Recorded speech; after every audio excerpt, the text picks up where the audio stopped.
Hello बच्चों, इस video lecture में हम लोग फिजिकल क्वांटिटीज और साथ में वेक्टर्स जिसके अंतर्गत डिस्प्लेसमेंट्स का डिटेल में चर्चा कर रहे होंगे हम लोग। और साथ में उसके बाद हम लोग सीखेंगे कि किस तरह से कोई भी वेक्टर को ऐड किया जाता है, कोई भी दो वेक्टर्स को आखिर ऐड कैसे करते हैं, और साथ में वेक्टर्स को तोड़ा कैसे जाता है एक्स और वाई एक्सिस में, जरूरत पड़ने पर जेड एक्सिस में। इसी के बारे में ये पूरा का पूरा वीडियो लेक्चर फोकस्ड होगा। तो आप पूरी तरह से अलर्ट रहे और एक एक बात को बहुत ध्यान से सीखें। जितने सवाल को मैं करवा रहा हूँगा एग्जाम्पल्स के तौर पर, उन सारे सवालों को आप खुद से पहले सॉल्व भी करें। ठीक, तो नोटबुक में लिखिए सबसे पहले फिजिकल क्वांटिटी। फिजिकल क्वांटिटी किसे कहते हैं? पूरे फिजिक्स में हम लोग सिर्फ और सिर्फ फिजिकल क्वांटिटी के बारे में ही बात कर रहे होते हैं हमेशा, चाहे वो वर्क हो, चाहे वो स्पीड हो, चाहे वो फोर्स हो, चार्ज हो, ये सारी चीजें फिजिकल क्वांटिटी ही है। लेकिन फिजिकल क्वांटिटी को डिफाइन कैसे करेंगे? तो जैसे सोचो कि तुमको गुलाब जामुन पसंद है, मान लेते हैं। ठीक, तुम्हें गुलाब जामुन अगर पसंद है, मुझे भी गुलाब जामुन पसंद है, लेकिन इसका कोई एक खास पैमाना नहीं है जिससे कि नापा जा सके कि आपको ज्यादा गुलाब जामुन पसंद है या मुझे ज्यादा गुलाब जामुन पसंद है। ऐसा कोई स्केल नहीं है जिससे नापा जा सके, है ना। लेकिन मेरी हाइट, इसको नाप सकते हैं प्रॉपरली। तुम्हारी हाइट को भी नाप सकते हैं प्रॉपरली और बताया जा सकता है कि मेरी हाइट ज्यादा है या आपकी हाइट ज्यादा है। या फिर मास को, मेरे मास को नापा जा सकता है एक प्रॉपर स्केल से, आपके मास को नापा जा सकता है प्रॉपर स्केल से और बताया जा सकता है कि किसका मास ज्यादा है। तो कहा यह जाता है कि हर वो चीज, हर वो क्वांटिटी जिसे एक प्रॉपर स्केल पर नापा जा सके, उसे कहते हैं फिजिकल क्वांटिटी। और हम लोग पूरे फिजिक्स में इसका कभी चर्चा नहीं करेंगे कि गुलाब जामुन किसको ज्यादा पसंद है, क्योंकि उसे नापा नहीं जा सकता। हम लोग सिर्फ और सिर्फ ऐसी चीजों के बारे में ही चर्चा कर रहे होंगे जिसे एक प्रॉपर स्केल पर मेजर किया जा सकता है। ऐसे ही चीजों को कहते हैं हम लोग फिजिकल क्वांटिटी। लिख दीजिए इस बात को, physical quantity, a quantity that can be measured on a proper scale. किसी एक खास स्केल पर अगर नापा जा सकता है किसी भी चीज को, तो वो फिजिकल क्वांटिटी है। एग्जाम्पल के तौर पर समझो, स्पीड, जो अभी अभी हम लोग सीखे थे कुछ क्लासेस पहले, स्पीड एक फिजिकल क्वांटिटी है। फोर्स को भी नापा जा सकता है, मास को भी नापा जा सकता है, डेंसिटी को भी नापा जा सकता है। इस तरह से मतलब बहुत सारी चीजों को ऐसे एग्जाम्पल के तौर पर मैं लिख सकता हूं। ठीक है ना। यह था फिजिकल क्वांटिटी। अब क्या खास बात है कि फिजिकल क्वांटिटी जितने भी तरह के होते हैं उनको दो कैटेगरीज में डिवाइड किया जाता है। फिजिकल क्वांटिटीज को दो कैटेगरी में डिवाइड किया जाता है। पहला कैटेगरी है, आप जानते होंगे, पहला कैटेगरी है कहलाता है वेक्टर्स, और दूसरा कैटेगरी स्केलर्स, या पहला लिख लो स्केलर्स और दूसरा है फिर वेक्टर्स। दो अलग अलग कैटेगरी, और इनका अलग अलग क्या डेफिनेशन होगा। वेक्टर्स का डेफिनेशन बता रहा हूं मैं, तो लिखें आप, ये एक तरह का फिजिकल क्वांटिटी है, एक ग्रुप है फिजिकल क्वांटिटी का, जिसमें कि एडिशन करते वक्त, जोड़ते वक्त हमें डायरेक्शन का, दिशा का ख्याल रखना पड़ता है। अभी समझ में आएगा, लेकिन फिलहाल लिखिए, the physical quantities, the physical quantities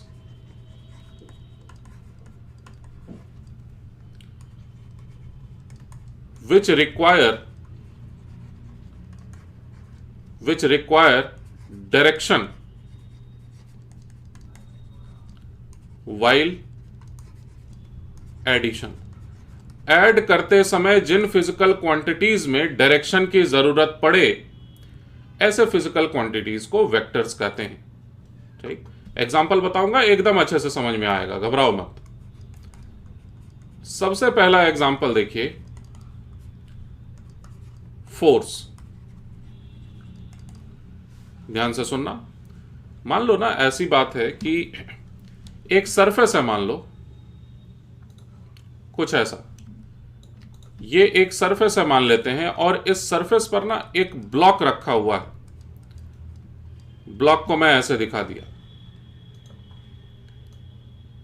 ऐसे कोई भी चीज रखा हुआ है इस तरह से। अब इस ब्लॉक पर दो अलग अलग फोर्सेस मैं लगा दूं। पहला फोर्स है 10 न्यूटन का और दूसरा फोर्स है अगेन 10 न्यूटन का ही। दो अलग अलग फोर्सेस हैं 10 न्यूटन के, 10 न्यूटन के। इन दोनों फोर्सेस को अगर मैं जोड़ दूंगा, यानी दोनों फोर्स एक साथ अगर लग रहा होगा, तो कुल मिला के कितना फोर्स हुआ? 20 न्यूटन? नहीं, यह आप बता ही नहीं सकते जब तक आपको पूरी जानकारी ना हो दोनों फोर्सेस के डायरेक्शन का। जैसे कि अगर दोनों ही फोर्सेस, मान लो अगर दोनों ही फोर्सेस सेम डायरेक्शन में लग रहे हों, 10 न्यूटन का फोर्स, 10 न्यूटन का फोर्स, ये दोनों ही फोर्स सेम डायरेक्शन में अगर लग रहे होंगे तो इनका रिजल्टेंट कहा जाता है, या इनका ओवरऑल कुल मिला के कितना फोर्स हुआ, ये 20 न्यूटन हो जाएगा। लेकिन अगर इन्हीं दोनों फोर्सेस में से कोई एक फोर्स ठीक उल्टी दिशा में लग रहा होता अगर, तो यह कुल मिला के 0 न्यूटन हो गया होता। समझ पा रहे हैं मेरी बात को? तो आप क्या करिए ना, दोनों डायग्राम्स ड्रॉ करिए। पहला डायग्राम जिसमें कि दिखाइए कि 10 न्यूटन के फोर्सेस सेम डायरेक्शन में लग रहे हैं, और दूसरा एक डायग्राम बनाओ जिसमें कि एक वैसा ही ब्लॉक हो, लेकिन एक साइड से फोर्स लगे और ठीक उसके अपोजिट साइड से फोर्स लगे 10 न्यूटन का। इस बार जो आंसर आएगा वो होगा 0 न्यूटन का। तो बस मैं बताना यह चाहता था कि आखिर दो फोर्सेस का ओवरऑल कुल मिला के कितना होगा, या रिजल्टेंट कितना होगा, यह निर्भर करता है कि अलग अलग फोर्सेस का डायरेक्शन क्या है। इस कारण से फोर्स को कहा जाएगा वेक्टर क्वांटिटी। तो आप ये दो डायग्राम बना लेने के बाद एक स्टेटमेंट में केवल लिख दीजिए कि since resultant of two forces, since resultant of two forces depends on directions of each force, प्रत्येक फोर्स के डायरेक्शन पर चूंकि आंसर डिपेंड कर रहा है, इसी वजह से therefore force is a vector, vector quantity है फोर्स। आगे बढ़े। अच्छा, इसी तरह से समझना जरा ध्यान से, इस बार थोड़ा कठिन करने जा रहा हूं। मान लीजिए ये कोई तार है ऐसे, और इधर से एक दूसरा तार आता है, और ये दोनों तार मिल करके इस तरफ चला जाता है। ये वायर नंबर 1 है, वायर नंबर 1, ये वायर नंबर 2, और दोनों तार मिल करके उसके बाद फिर वायर नंबर 3 बना के इस तरह से चले जाएं। इसमें करंट मौजूद हो 2 एम्पियर का, इसमें करंट मौजूद हो 4 एम्पियर का। ठीक, तो इसमें गारंटी है कितना करंट रहेगा? 6 एम्पियर का गारंटी है इस बात की। अगर मान लीजिए ये जो वायर मैं बनाया था, इस वायर के बजाय ऐसे भी अगर ये रहता, ठीक है, 2 एम्पियर वाला वायर, तो भी 6 एम्पियर का ही करंट रहा होता यहां पर। अगर मान लो ये 2 एम्पियर का वायर जो कि था वो ऐसे करके भी लगभग अगर रहा होता, मान लो ऐसे करके भी 2 एम्पियर अगर आया होता करंट, तो ये 6 एम्पियर का ही करंट रहा होता यहां पर। तो कहने का मतलब, करंट को ऐड करते समय, इन दोनों करंट्स को ऐड करते समय डायरेक्शन इंपॉर्टेंट नहीं है। इस कारण से, अच्छा, करंट का डायरेक्शन होता है, लेकिन ऐड करते समय करंट्स को डायरेक्शन इंपॉर्टेंट नहीं होता है। इस कारण से करंट को माना जाएगा क्या, एक स्केलर क्वांटिटी। स्केलर के बारे में अभी बताया नहीं हूं, लेकिन ठीक है, जो वेक्टर नहीं है वो स्केलर है, मान सकते हो अभी। तो करंट के बारे में एक स्पेशल बात भी लिखेंगे कि करंट के पास डायरेक्शन भी होता है, हैज डायरेक्शन। लेकिन मात्र डायरेक्शन होना ही आवश्यक नहीं है, सिर्फ डायरेक्शन होना ही सफिशिएंट नहीं है किसी एक क्वांटिटी को वेक्टर बनने के लिए। डायरेक्शन होने के साथ साथ ऐड करते समय डायरेक्शन का रोल होना चाहिए। अगर डायरेक्शन का ख्याल रखना पड़ रहा है हमें ऐड करते समय, तो डेफिनेटली जो क्वांटिटी है वो वेक्टर क्वांटिटी है। स्केलर्स के बारे में क्या लिखा जा सकता है, ऐसे क्वांटिटीज जिनको जोड़ते समय डायरेक्शन का जरूरत ना पड़े। ठीक है, स्केलर्स के बारे में लिखी दो एक लाइन, व्हेन एडिशन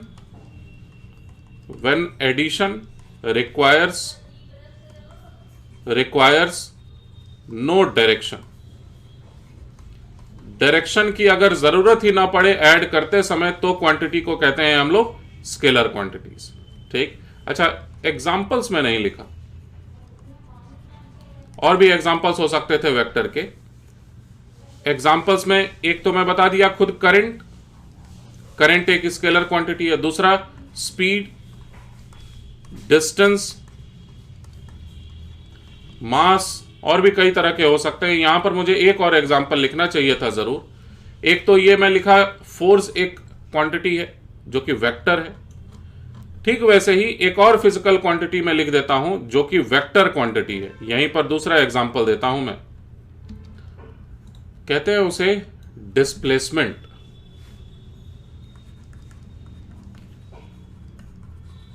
एग्जाम्पल 2 यह है डिस्प्लेसमेंट। ठीक है, इसको मैं एक्सप्लेन करने की कोशिश कर रहा हूं। मान लीजिए पहला डिस्प्लेसमेंट है 10 मीटर ईस्ट का,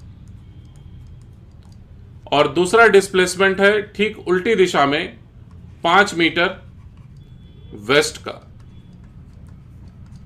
इन दोनों को कुल मिला के अगर देखेंगे तो जो आंसर आएगा वो होगा 5 मीटर ईस्ट का। इन दोनों को अगर आपस में कंबाइन कर दिया जाए तो ये आएगा रिजल्ट 5 मीटर ईस्ट।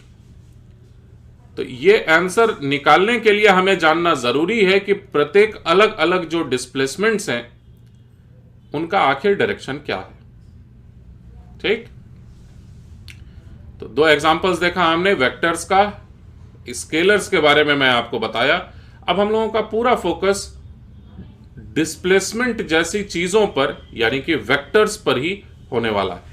ठीक है ना, लिखें आप टॉपिक एडिशन ऑफ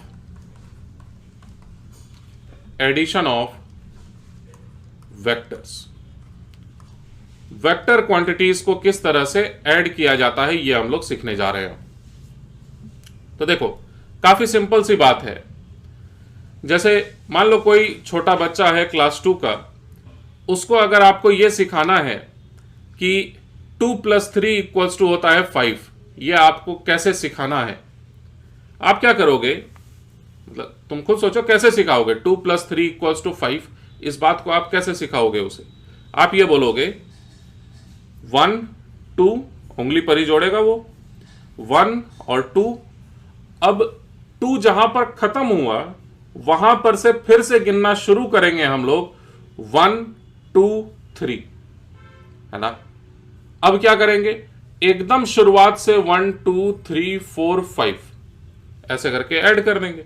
यही करेंगे ना, फिर से देखिए, और एकदम इस बात की जड़ तक जाओ, उसी को हम लोग इस्तेमाल करेंगे अभी जस्ट। अगर मान लो 3 + 2 अगर करना हो मान लो, तो कैसे किया जाता है 3 + 2, पहले 1 2 3, जहां पर 3 खत्म हुआ उसके बाद से गिनना शुरू करेंगे हम लोग 1 2। अब क्या करेंगे, उसके बाद एकदम शुरुआत से लेकर के एकदम अंत तक गिनते चले जाएंगे, कुल मिला के 5 आ जाएगा, 5 आ जाएगा। यही तरीका है। ठीक वैसे ही हम लोग वेक्टर्स को भी ऐड करते हैं। सबसे पहले तो एक एरो से हम लोग रिप्रेजेंट करते हैं इस तरह से कोई एक वेक्टर को। ठीक है, ये क्या दिखा रहा है? एक वेक्टर दिखा रहा है। इस वेक्टर का कुछ ना कुछ डायरेक्शन होगा। क्या डायरेक्शन है? जिस दिशा में ये एरो है वही है डायरेक्शन इस वेक्टर क्वांटिटी का। यह हो सकता है कोई फोर्स हो सकता है कोई डिस्प्लेसमेंट हो। ठीक है, और भी अलग अलग तरह के वेक्टर क्वांटिटीज होते हैं, लेकिन फिलहाल तो इतना ही समझेंगे हम लोग। यह कोई भी एक वेक्टर को दिखाने वाला पहला एरो है ये। ठीक, मान लेते हैं वेक्टर नंबर 1। ठीक ऐसे ही मान लो फिर ये है एक दूसरा वेक्टर, यह है वेक्टर नंबर 2। इन दोनों वेक्टर्स को ऐड करके कितना आएगा ये डायग्राम से हम लोग कैसे पता करते हैं, इसको जरा ध्यान से सुनिएगा। हम लोग करते क्या हैं, इस वेक्टर को मैं नाम दे देता हूं वेक्टर नंबर 1, यहां पर लिखा हुआ है वेक्टर नंबर 2। हम लोगों ने अभी क्या किया था, जहां पर पहला नंबर खत्म हुआ वहां पर से दूसरे नंबर को ऐड करना शुरू किया हम लोग। ठीक सेम काम करने जा रहा हूं मैं। यहां पर जहां पर पहला वेक्टर खत्म हुआ वहां पर दूसरे वेक्टर को मैं सजा दूंगा।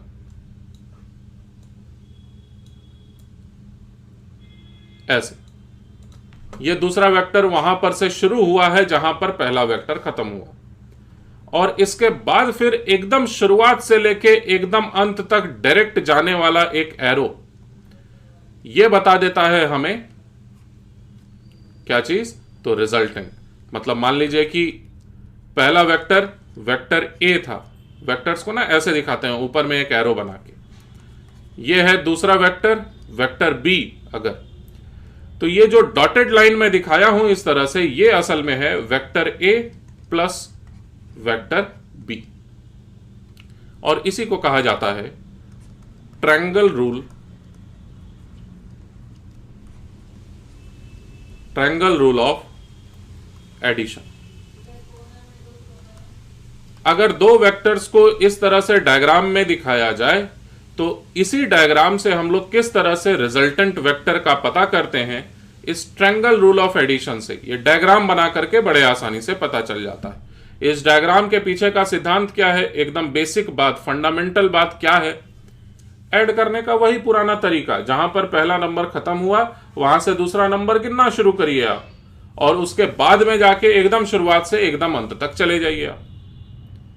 आई होप एकदम क्लियर है ये बात। इसी को कहते हैं ट्रायंगल रूल ऑफ एडिशन। तो आप लिखिए ट्रायंगल रूल ऑफ एडिशन और मात्र ये डायग्राम बना दीजिए। अगर आप क्लास 12th या 12th पास कर चुके हैं तो आपको अलग से इसके बारे में कुछ भी लिखने का जरूरत नहीं है। हम लोग डायरेक्ट क्वेश्चंस करते करते इसको एकदम अच्छे से सीख जाएंगे। आई होप समझ गए आप बात को। तो अब मैं कुछ क्वेश्चंस आपको दे रहा हूं करने के लिए, हम लोग साथ में मिलकर करेंगे। लेकिन ध्यान रखना एक बहुत ज्यादा इंपॉर्टेंट बात यह है कि हम लोग आंसर निकालने में अभी इंटरेस्टेड नहीं है। हम लोग जो एक एक सवाल कर रहे होंगे उस सवाल को किस तरह से सॉल्व करना है, किस तरह से लिखना है ना, लिखने के तरीके पर फोकस करेंगे हम लोग। किस तरह से उन सवालों के सॉल्यूशन को लिखना है प्रॉपरली, और लिखना बहुत ज्यादा जरूरी है अभी आपके लिए, क्योंकि आगे कुछ ऐसे चैप्टर्स आएंगे जिसमें कि हमें वेक्टर्स को एकदम बारीकी से समझना बहुत ज्यादा जरूरी होगा। तो लिखा जाए पहला सवाल, a person walks 10 meter east and then 10 meter north। ठीक, पहले ईस्ट के तरफ जाता है, उसके बाद 10 मीटर नॉर्थ के तरफ जाता है। आपको क्या पता करना है, find total displacement. Find total displacement. तो इस क्वेश्चन को मैं सॉल्व कर रहा हूं, आप नोटबुक में जरूर इसको नोट करेंगे। जिस तरह से मैं बता रहा हूं ठीक उसी तरह से। सबसे पहले हमारा क्या स्टेप रहेगा, एक है ईस्ट के तरफ, दूसरा है नॉर्थ के तरफ, है ना। तो तो हम लोग सबसे पहला स्टेप क्या लेंगे, हम लोग एक एक्स और वाई एक्सेस निर्धारित करेंगे और साफ साफ लिखेंगे कि किस तरफ हमने क्या माना है। ये वाई एक्सेस मान रहा हूं, ये एक्स एक्सेस मान रहा हूं, और इसी डायरेक्शन को मैं नाम दूंगा ईस्ट का डायरेक्शन, इसी डायरेक्शन को नाम दूंगा नॉर्थ का डायरेक्शन। ठीक। अब सबसे पहला डिस्प्लेसमेंट, चलो उसे मैं नाम दे देता हूं, मान लेते हैं उस वेक्टर का नाम है वेक्टर ए, जिसको लिखा जा रहा है 10 मीटर ईस्ट। ये तो मैं स्टेटमेंट में लिख दिया। डायग्राम में इस बात को कैसे दिखाऊंगा, मान लेते हैं पर्सन ठीक ओरिजिन से चलना शुरू करता है, और ये जो पर्सन है ये कैसे करके चला है, तो ये 10 मीटर ईस्ट के तरफ चलते गया, कुछ ऐसे यहां से यहां पर पहुंच गया, ओरिजिन से यहां तक पहुंच गया वो पर्सन।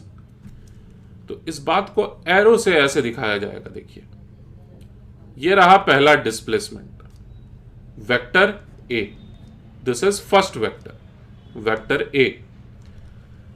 सवाल में फिर यह कहा जा रहा है कि ऐसा करने के बाद फिर यह पर्सन नॉर्थ की तरफ ऐसे चलते चला जाता है 10 मीटर, फिर से यहां से यहां। ध्यान देना, जहां पर पहला वेक्टर खत्म हुआ ठीक उसी जगह पर से मैं दूसरे वेक्टर को गिनना शुरू कर रहा हूं।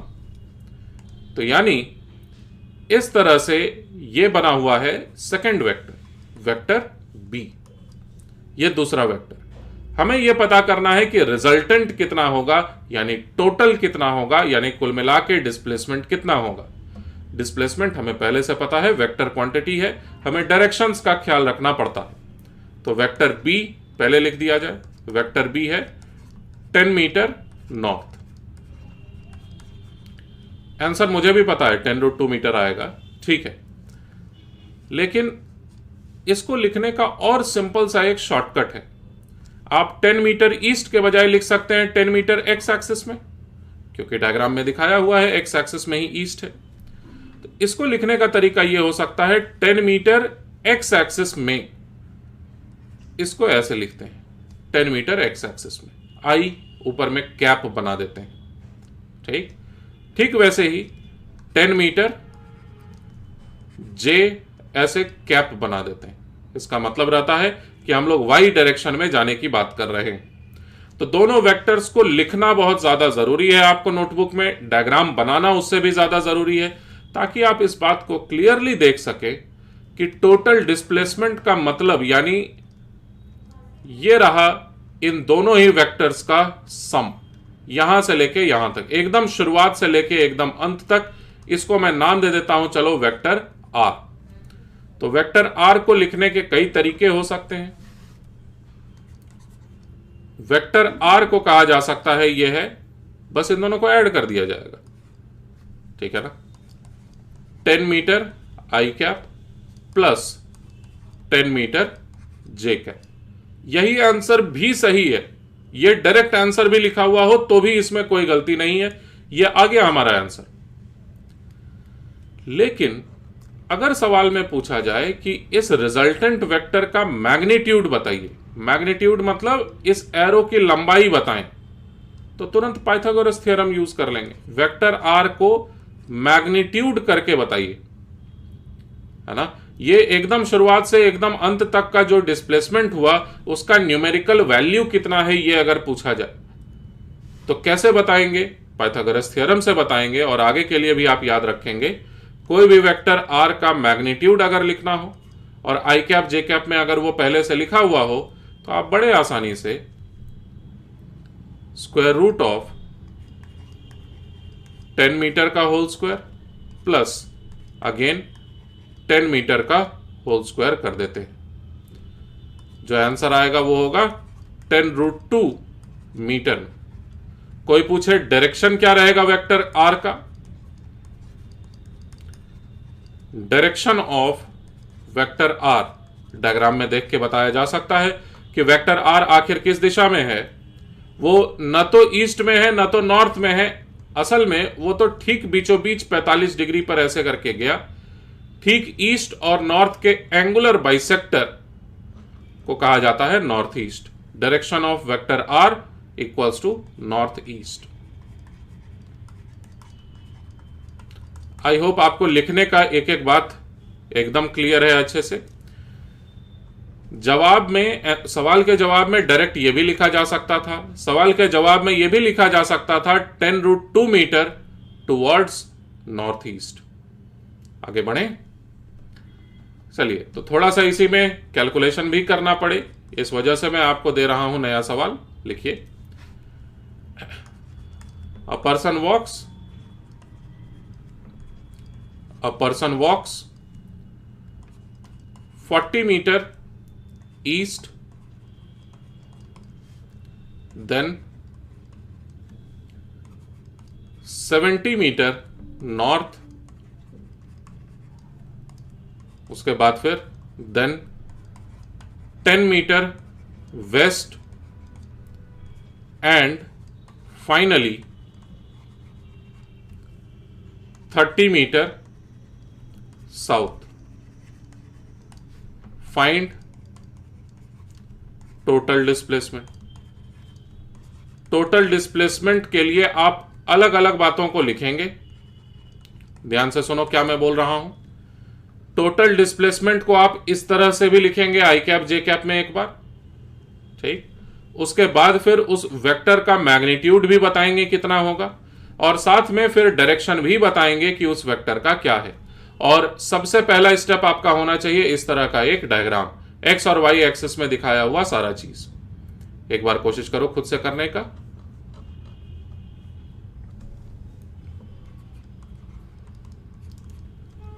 चलिए, जैसा कि मैं आपको बताया, मैं आंसर में बहुत ज्यादा इंटरेस्टेड होने के बजाय मैं इंटरेस्टेड हूं अभी फिलहाल कि क्या लिखने का तरीका रहेगा इस सवाल को।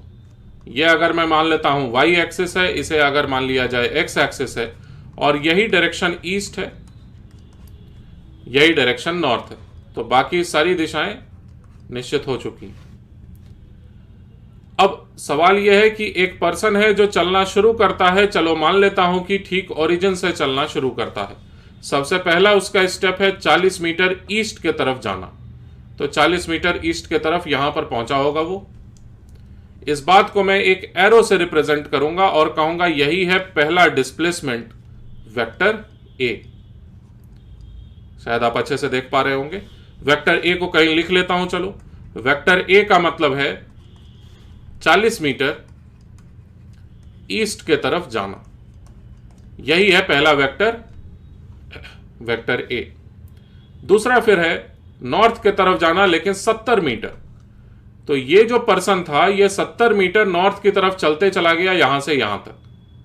चलो थोड़ा सा नीचे ही मानते हैं, ये 70 मीटर यहां से यहां चलते चला गया फिर, ठीक है ना। समझ पा रहे होंगे बात को आप।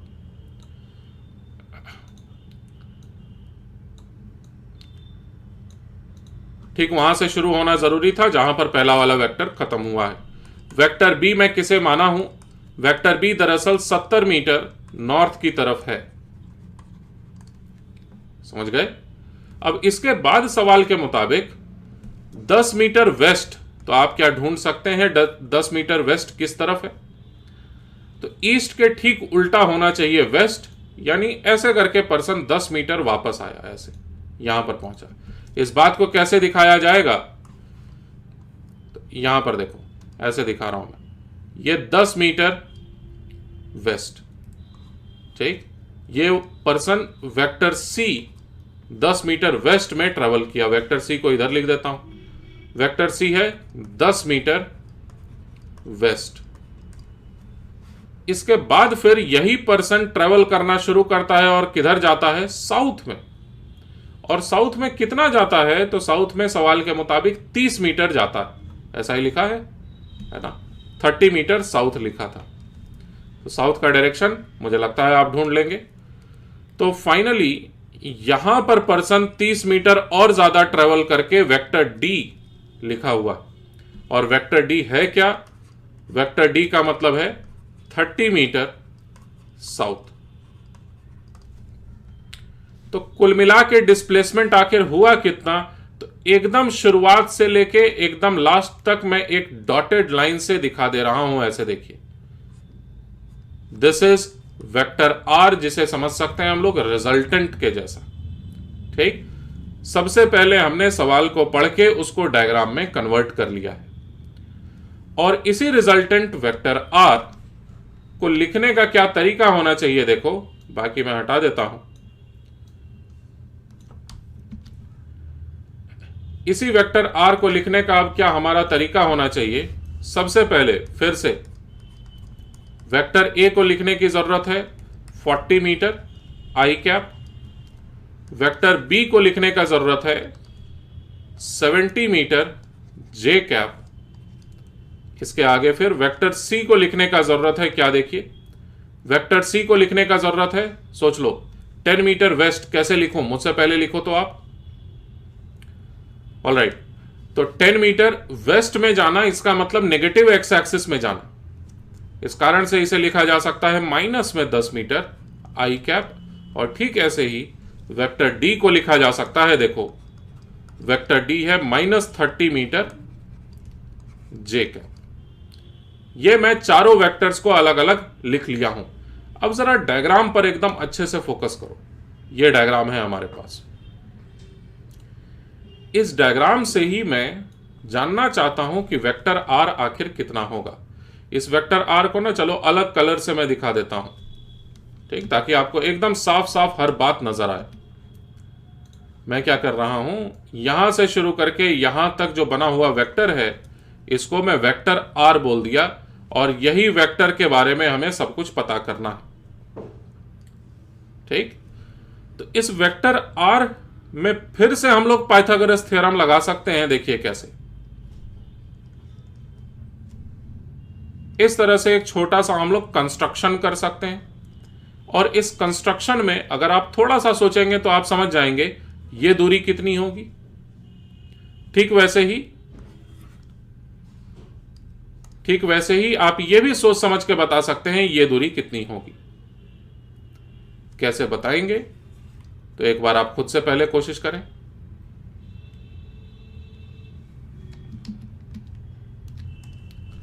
एक बार आप खुद से कोशिश करें, ये दूरी जो वर्टिकल वाला डिस्टेंस है, जो परपेंडिकुलर कहा जाता है इसे, अगर तो ये दूरी कैसे पता करेंगे आप। ये पता करने के लिए हम लोग चालाकी क्या करेंगे, ये पूरे 70 मीटर में से इतने से 30 मीटर को घटा देंगे, यानी वाई एक्सिस में होने वाले डिस्प्लेसमेंट्स को अलग से हम लोग गिन लेंगे, जिससे हमें समझ में आएगा ये अंततः 40 मीटर ही रहेगा।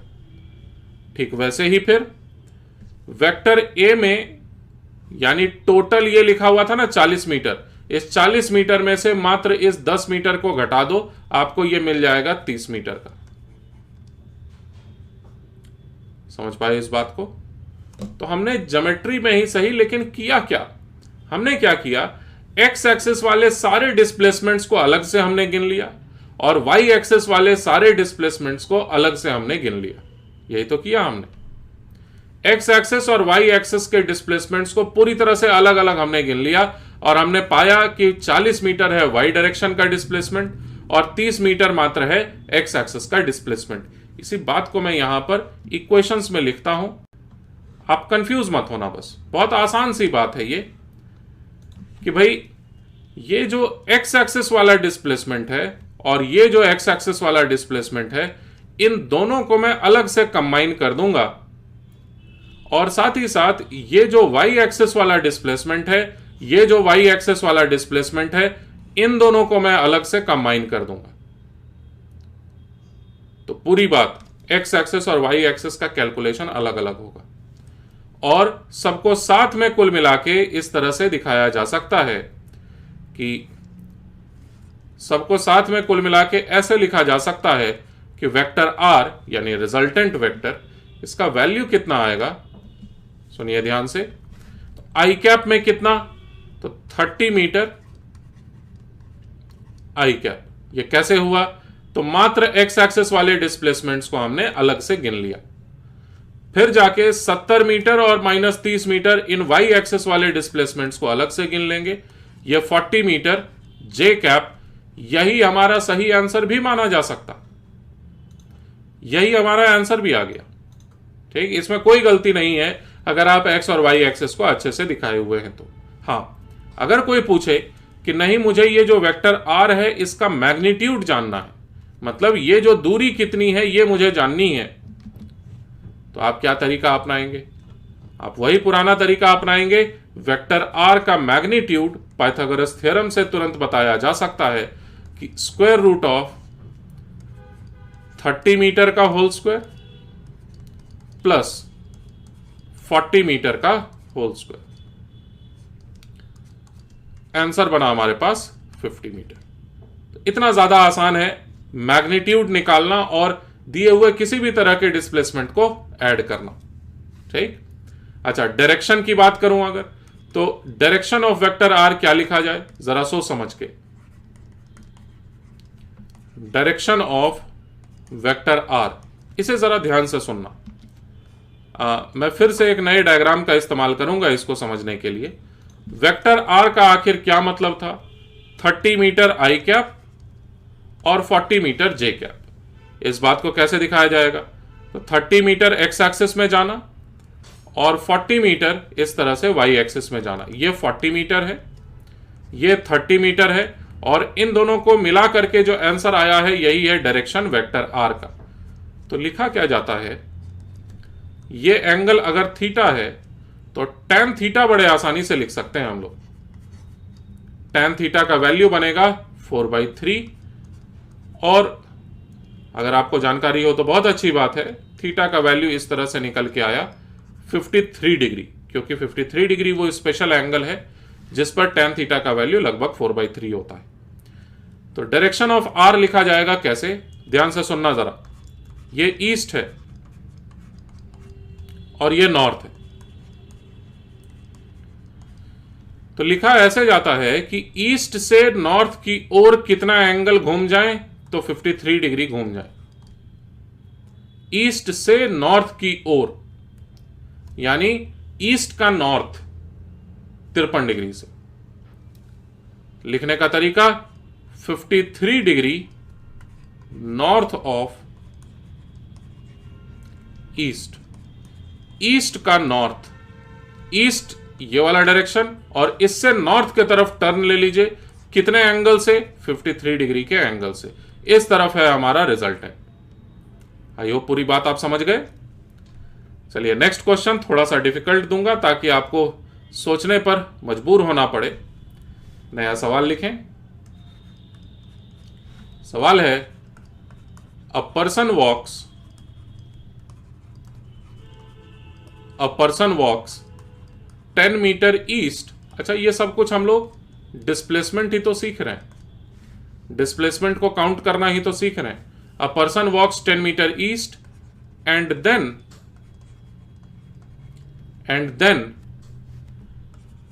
30√2 मीटर नॉर्थ ईस्ट।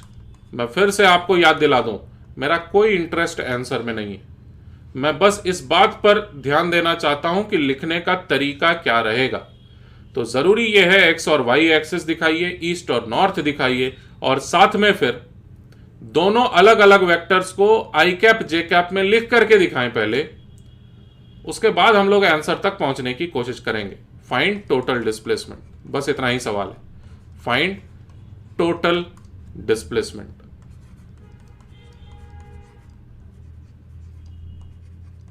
अच्छा, क्वेश्चन को जल्दी करिए, जल्दबाजी में मत करिए, ठीक है। समय बिना बर्बाद किए हुए सवाल को करिए और सारे स्टेप्स को लिख के एकदम अच्छे से करिए। जल्दबाजी में मत करिए, लेकिन जल्दी करिए, ठीक है। करो।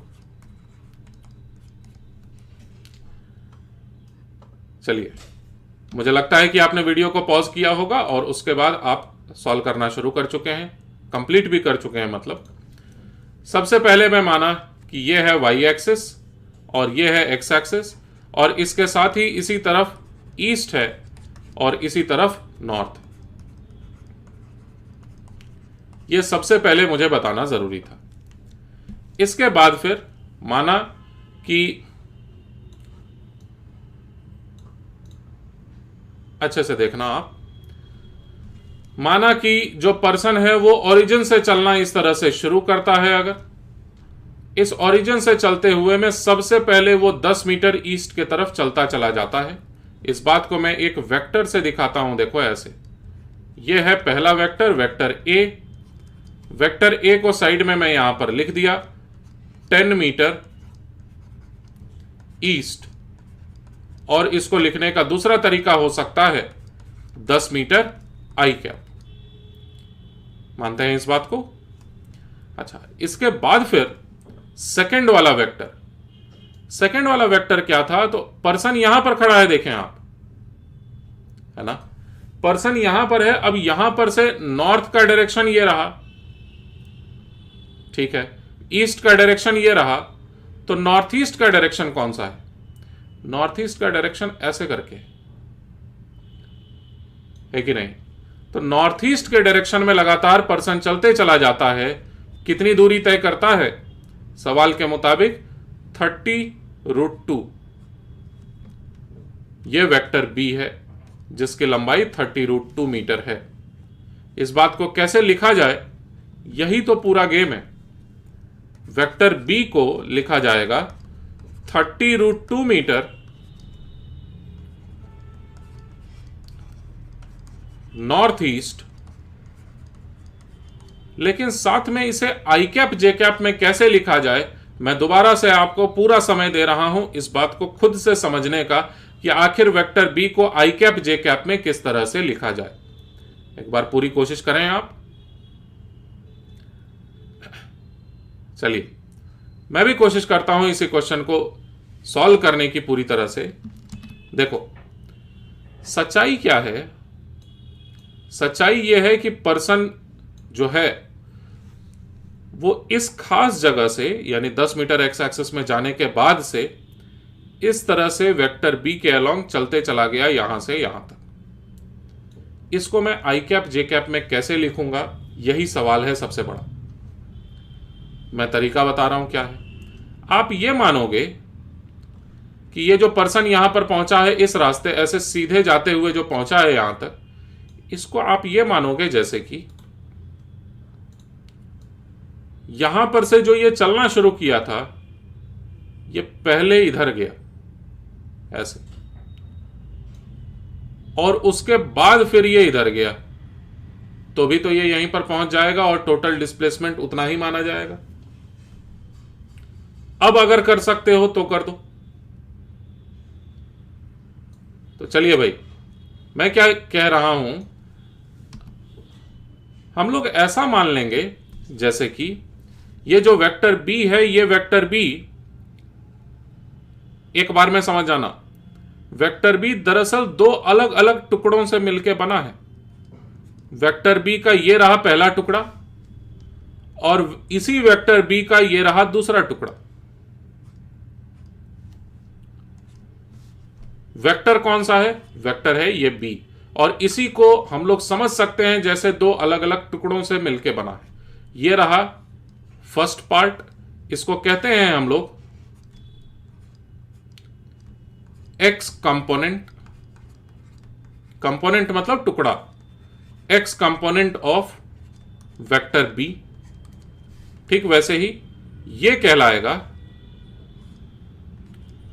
वाई कंपोनेंट ऑफ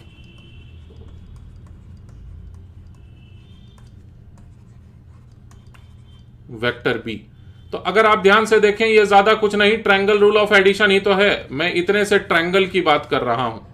इस ट्रायंगल को अगर आप ध्यान से देखें तो ये रहा पहला हिस्सा, ये रहा दूसरा हिस्सा, इन दोनों को ऐड करने से आना चाहिए वेक्टर बी, है कि नहीं? और जहां तक कि इन दूरियों की बात है, ये डिस्टेंसेस की बात है कि ये दूरी आखिर होनी कितनी है, इसको हम लोग निकालने के लिए ट्रिग्नोमेट्री का सहारा लेंगे। देखिए कैसे। ये जो वेक्टर बी था, इसके बारे में ये लिखा गया था कि ये 30√2 के बराबर, 30√2 मीटर के बराबर, ये वाला एंगल 45 डिग्री। तो चलो एक काम करता हूं, मैं X component of vector B को मैं इस नाम से पुकारता हूं। इसको मैं बोलूंगा बी एक्स, इसका मतलब X component of vector B. ठीक वैसे ही Y component of vector B, इसको मैं नाम दे देता हूं चलो बी वाई। और ट्रिग्नोमेट्री के सिंपल से इक्वेशन के मुताबिक cos 45 डिग्री बराबर होना ही चाहिए था यह मैं इसलिए लिख के कर रहा हूं ताकि अगर थोड़ी देर बाद 45 डिग्री के बजाय अगर मैं 30 डिग्री दे देता हूं तो भी आप कर सकें। ठीक, तो ये 45 डिग्री के एंगल के लिए मैं कॉस लिख सकता हूं, देखो ऐसे, bx डिवाइडेड बाई 30√2 मीटर, जिससे कि bx का वैल्यू तुरंत आ जाएगा हमारे पास 30 मीटर। bx क्यों निकाल रहे हैं हम लोग? ताकि हम लोग इस वेक्टर b को i कैप j कैप में साफ साफ लिख सकें कि वेक्टर b का मतलब है bx i cap plus by j cap. इस वेक्टर b को हमारा कोशिश यह है कि इस वेक्टर b को तोड़ दिया जाए दो हिस्सों में और दोनों हिस्सों को अलग अलग i कैप j कैप में लिख दें। ठीक है, इसी को कहते हैं वेक्टर को तोड़ना या फिर वेक्टर को रिजॉल्व करना। याद रहेगा? ठीक, तो bx का वैल्यू जिस तरह से हमने निकाला, ठीक वैसे ही sin 45 डिग्री का आप इस्तेमाल करें और by का वैल्यू आप निकालें, वो भी 30 मीटर ही निकल के आएगा। और मैं कहना यह चाह रहा था कि वेक्टर b को अब लिख सकते हैं हम लोग 30 मीटर i कैप में जाना और प्लस फिर 30 मीटर j कैप में जाना। रिजल्टेंट के बारे में चलो चर्चा करते हैं। पहले डायग्राम में सीखो और उसके बाद इक्वेशन में बड़े आसानी से समझ में आ जाएगा। जैसा मैं डायग्राम बनाया था वो ये था, एक्स और वाई एक्सिस दिखाया गया था। इसके बाद वेक्टर ए को ऐसे करके दिखाया था मैं, वेक्टर ए 10 मीटर का था, इसको 10 मीटर ही लिख देता हूं। और साथ ही फिर ऐसे करके एक दूसरा वेक्टर था, ये 30√2 था मीटर में। इन दोनों ही वेक्टर्स का रिजल्टेंट पहले तो डायग्राम में मैं दिखाने की कोशिश करता हूं कि आखिर कितना और किस तरफ है। तो देखें ध्यान से, एकदम ओरिजिन से शुरू करके यहां तक जाने वाला येलो कलर का ये जो मैं वेक्टर दिखाया हूं, यही है रिजल्टेंट वेक्टर। लेकिन आखिर इस रिजल्टेंट वेक्टर को पता कैसे करेंगे कि कितना है? पहले सिर्फ डायग्राम में देखो। आखिर इस रिजल्टेंट वेक्टर को पता कैसे करेंगे कि कितना है? हम लोग ऐसा तो कर नहीं सकते कि 10 का स्क्वायर और 30√2 मीटर का होल स्क्वायर करके पाइथागोरस थ्योरम लगा दें, गलत होगा वो। ठीक, तो पता करने का क्या तरीका है? एक छोटा सा कंस्ट्रक्शन ऐसे, और अब की बार आप समझ भी जाएंगे कि यही कंस्ट्रक्शन क्यों कर रहा हूं मैं। यह कंस्ट्रक्शन कर लेने के बाद हम लोग एकदम बड़े वाले ट्रायंगल में लगा देंगे पाइथागोरस थ्योरम, एकदम बड़े वाले ट्रायंगल में पाइथागोरस थ्योरम लगा देंगे। ठीक, लेकिन बड़े वाले ट्रायंगल में ये वाला साइड पता तो चले पहले, तो ये तो हम लोग पहले से निकाल रखे हैं ना। देखिए आप, by, तो by का वैल्यू 30 मीटर है और साथ में ये वाली दूरी ये भी तो 30 मीटर है।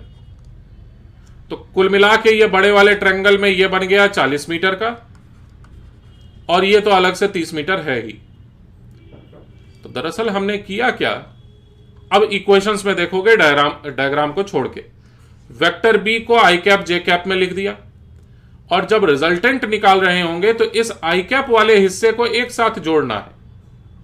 यही देखिए हम लोग यहां पर ज्योमेट्री में भी यही काम किए हैं। तो लिखते हैं जरा वेक्टर आर को हम लोग, वेक्टर आर आएगा, सिंपल सा रूल है वही पुराना, आई कैप को एक साथ जोड़ दीजिए और जे कैप को अलग से जोड़ दीजिए। तो आई कैप को अलग से जोड़ेंगे 40 मीटर आई कैप प्लस जे कैप अलग से लिखा हुआ है 30 मीटर जे कैप। यही हमारा आंसर है और इसमें कोई गलती नहीं है, यही हमारा फाइनल आंसर है। अगर कोई पूछे अगर कि वेक्टर आर का मैग्नीट्यूड मुझे जानना है, यानी कि ये आखिर डिस्टेंस है कितना, ये मुझे जानना, ये डिस्टेंस मुझे जानना, तो ऐसी हालत में हम लोग आर वेक्टर का मैग्नीट्यूड कुछ इस तरह से पता कर लेंगे।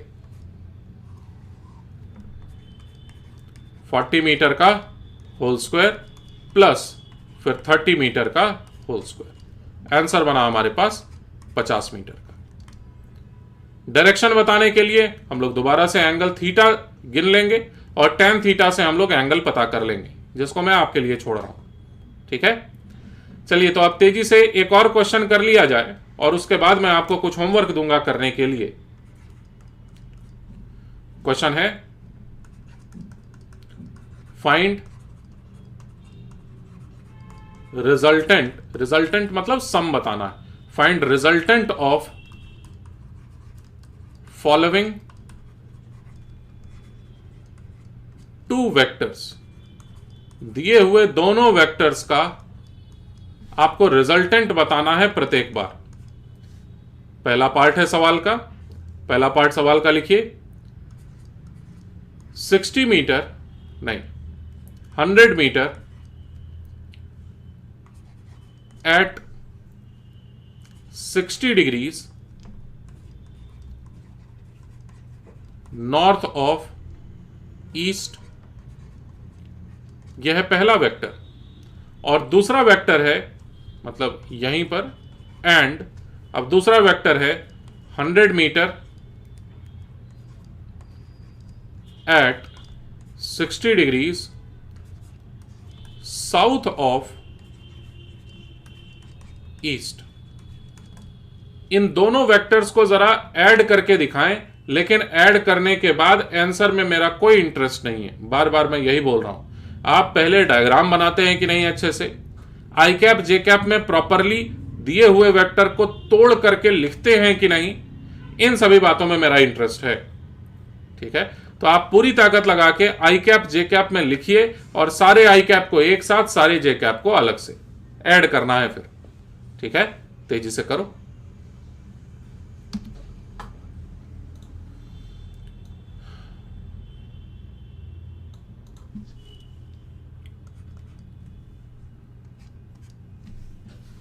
चलिए भाई, मैं थोड़ी सी मदद करता हूं आपको, जैसे ही कुछ समझ में आ जाएगा, अगर नहीं कर पा रहे हो तो जैसे ही समझ में आ जाएगा कैसे करना है, उसके बाद खुद से ही तुम करना वीडियो को पॉज करके। ठीक, मेरे यहां पर सॉल्व करने से आपको बहुत ज्यादा फायदा नहीं होगा। जब तक आप खुद से नहीं कर रहे होंगे तब तक आपको फायदा नहीं होने वाला है। माना कि यहां पर पर्सन है और पर्सन सबसे पहले जाता है किस तरफ, तो इस बात को समझिए, नॉर्थ ऑफ ईस्ट। जैसे मान लो किसी का नाम है, कोई एक पर्सन है मान लीजिए जिसका नाम है सपोज आशीष, है ना, तो शर्ट ऑफ आशीष, इसका क्या मतलब हुआ, शर्ट ऑफ आशीष, तो आशीष का शर्ट। अब कोरिलेट करिए, नॉर्थ ऑफ ईस्ट, इसका मतलब क्या हुआ, ईस्ट का नॉर्थ, तो ईस्ट से नॉर्थ के तरफ घूम जाइए आप, ईस्ट में जाना यह कहलाएगा, लेकिन ऐसे नहीं जाना, ईस्ट से घूम जाइए नॉर्थ की ओर, कितना एंगल, 60 डिग्री। तो दरअसल बात यह है कि यह रहा पहला वेक्टर जो कि इस तरफ पर्सन को जाते हुए दिखा रहा है, यहां से यहां पहुंच गया पर्सन, यहां ऐसे कुछ, और यही है हमारा पहला वेक्टर, वेक्टर ए। इस वेक्टर ए की दूरी कितनी है, 100 मीटर, सवाल में लिखा हुआ था ऐसा, यह 100 मीटर का है। समझ गए बात। इसके आगे फिर क्या होता है, यहां पर पर्सन खड़ा है मान लीजिए, अब ये जो पर्सन है, अब की बार खुद से बनाओ जरा नोटबुक में, आगे क्या हुआ, 60 degree south of east 100 metre, उसको आप दिखा दीजिए जरा डायग्राम में मुझसे पहले। चलिए, तो सबसे बड़ी गलती आपकी ये रहेगी कि आप दिखाए ही नहीं होंगे, मतलब प्रॉपरली डायग्राम में सेकंड वाले वेक्टर को शो करना जरूरी है मुझसे पहले, आपको खुद से। गलत होगा कोई बात नहीं। तो चलिए सोचते हैं, यह रहा ईस्ट का डायरेक्शन, लेकिन साउथ ऑफ ईस्ट की बात हो रही है, तो ईस्ट से साउथ की तरफ घूम जाना है हमें, और ये वाला एंगल रखना है हमें 60 डिग्री का। तो ये एक रफ डायग्राम था, इसको एकदम अच्छे से कंप्लीट कर देता हूं मैं। ये जो पर्सन है, this person has moved something like this, ये पर्सन यहां पर चला आया, यही है सेकंड वाला वेक्टर। ऐसे ये रहा वेक्टर बी, और इस वेक्टर बी के बारे में भी लिखा हुआ कि यह भी 100 मीटर का ही है। ठीक, अब सवाल यह उठता है वेक्टर ए और वेक्टर बी को किस तरह से आई कैप जे कैप में लिखा जाए। वेक्टर ए इक्वल्स टू, लिखा हुआ था 100 metre 60 degree north of east. मैं आपको समय दे रहा हूं 1 मिनट का, आप वीडियो को पॉज करिए और इसको जरा आई कैप जे कैप में लिखने की पूरी कोशिश करिए, मुझे लगता है आप कर सकते हैं।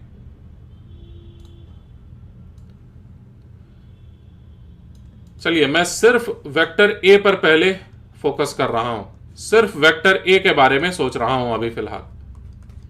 वेक्टर ए को इस तरह से समझा जा सकता है जैसे कि इस दिशा में गया हुआ एक लाइन है ऐसे, वेक्टर ए ये रहा, और ये जो वेक्टर ए है ये 100 मीटर का डिस्टेंस है, यही है वेक्टर ए।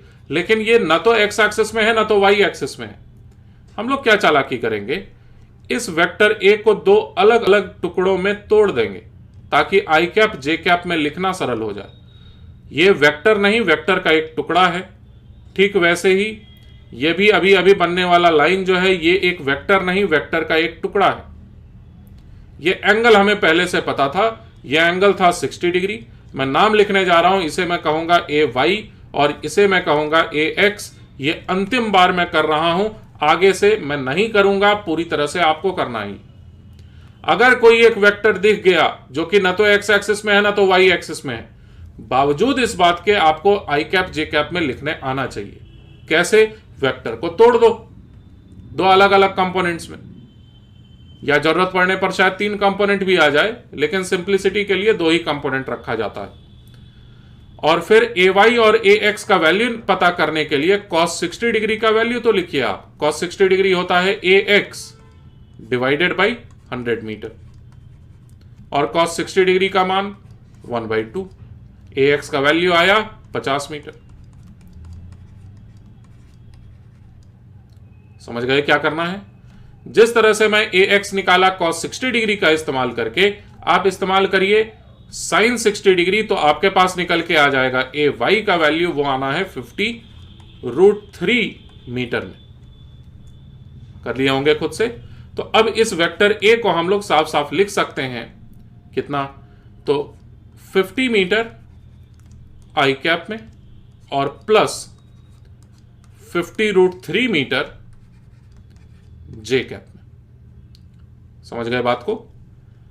अच्छा, ठीक वैसे ही अब फिर से दोबारा से आप कोशिश करिए वेक्टर बी को लिखने का, और सिर्फ अभी मैं फोकस कर रहा हूं वेक्टर बी को कैसे लिखा जाए इस पर। 60 डिग्री साउथ ऑफ ईस्ट लिखा हुआ था ये, जरा आई कैप जे कैप में लिखिए सही सही। चलिए भाई, मैं मानूंगा कि आपने वीडियो को पॉज किया और सही सही मुझसे पहले लिख लिया। ये एक्स एक्सिस, ये वाई एक्सिस, और मैं सिर्फ समझना चाह रहा हूं अगर वेक्टर बी को, तो वेक्टर बी को कहां पर दिखाया जा रहा है इससे फर्क नहीं पड़ता, लेकिन डायरेक्शन सही दिखाना चाहिए। तो 100 मीटर था ये, 100 मीटर किस तरफ दिखाया जाए? मुझे लगता है इस तरफ। नहीं, ये ईस्ट है, एक्स एक्सिस ईस्ट है अगर, तो इससे साउथ की ओर यानी इस तरफ हो गया ना फिर, और ऐसा डायग्राम रहेगा। इस तरफ एरो बनाना बहुत ज्यादा जरूरी है। ये रहा 100 मीटर, यही है वेक्टर बी। अब इस वेक्टर बी को कैसे आई कैप जे कैप में लिखा जाएगा पता नहीं। हम लोग क्या करेंगे, इसको 2 अलग अलग हिस्सों में तोड़ देंगे। देखो ऐसे, बार बार यही कर रहा हूं, इसको फिर से दिखाया मैं। तो ये रहा बी का एक्स कंपोनेंट और ये रहा बी का वाई कंपोनेंट, और दोनों ही कंपोनेंट्स का वैल्यू बताने के लिए हम लोग इस 60 डिग्री के एंगल का इस्तेमाल करेंगे और सिंपल से ट्रिग्नोमेट्री के इक्वेशंस का। मैं पहले बोला आपको, वो मैं लास्ट टाइम किया था, अब नहीं करूंगा। अब मैं डायरेक्ट आंसर लिखूंगा, लेकिन मुझसे पहले आपके पास आंसर लिखा हुआ रहे। तो ये वाला डिस्टेंस बना 50 मीटर और ये वाला डिस्टेंस बना 50√3 मीटर। मानते हैं? तो वेक्टर बी को कैसे लिखा जाएगा आई कैप जे कैप में?